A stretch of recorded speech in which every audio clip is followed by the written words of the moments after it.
We are here at Reunion Bread with Ismail. Thank you so much for having us. We can see a lot of beautiful things behind us. So tell us a little bit about the history behind Reunion. Well, we're a newer bakery. We've been in business for about 3.5 years. We specialize on naturally leavened bread or naturally fermented bread and laminated pastries of all sorts, which is croissants and anything that's flaky. I was born in Portugal. I was raised in South America, in Venezuela. I grew up having a bakery in every corner. Moving to the US 5 years ago, I couldn't find the bread or the pastries I used to have. I had gone to culinary school in the past and started working for bakers, developed my own way of baking, and that's pretty much what we do here.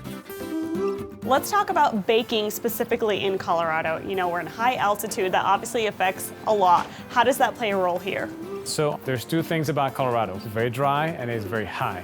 What you need to consider mostly is that you need to lower the amount of leavening. So that's kind of like the problem that we have in Colorado. And then the fact that you need to add maybe a little more water to each recipe because of the dryness of weather here. So leavening goes down, water goes up.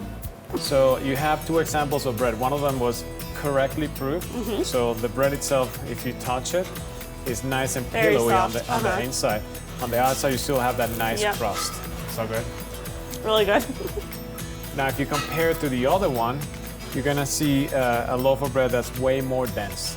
So the contrast of textures is way less apparent. Thank you so much for having us. We learned so much today. These are all great tips people can use at home, and it's definitely worth it to do what you said because you can taste the difference. Thank you so much for coming.